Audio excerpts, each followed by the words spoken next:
Cette assise des élus communaux et cadres techniques de la mairie de Porte-Nouveau s'inscrit dans le cadre du projet Porte-Nouveau Ville Verte. Elle se donne comme objectif l'appropriation du plan de développement urbain durable PDUD. Le document reprend tous ces exercices et projette la ville de Porte-Nouveau dans les horizons 2035. En termes de mobilité aujourd'hui, nous avons une vision très claire.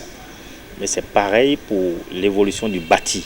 Donc aujourd'hui, le document a pris en compte tous ces éléments-là, a protégé les zones qui sont inondables. Nous avons élaboré un zonage de la ville de Porte-Nouveau. Nous connaissons aujourd'hui les zones d'extension, les zones qui sont caractérisées qui sont des zones patrimoniales. Nous connaissons les zones qui sont moins densifiées, très densifiées. Nous sommes au début d'un mécanisme d'appropriation qui a commencé par les élus et les techniciens de la ville. Donc nous avons également d'autres dispositions en vue, d'accord, pour que la population également puisse s'approprier le document.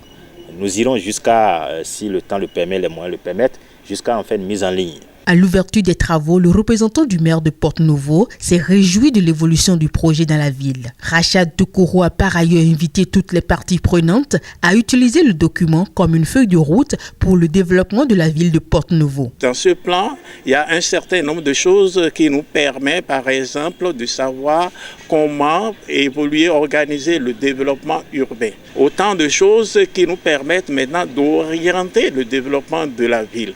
Et par exemple, lorsque nous prenons des permis de construire, il n'y a que, par exemple, si une dote est déclarée inondable et consort, on ne saurait autoriser une construction sur de pareilles parcelles. Et dans le cas du tourisme, tout ça là, c'est défini.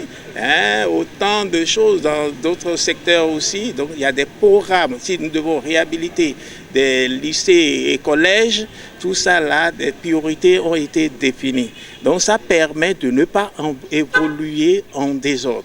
Il y a que c'est bien planifié et je crois que ça nous rassure. Financé par l'Agence française de développement et le Fonds français pour l'environnement mondial, le projet Porte-Nouveau Ville Verte, à travers cet atelier de 2 jours, trace de plus en plus son ossature.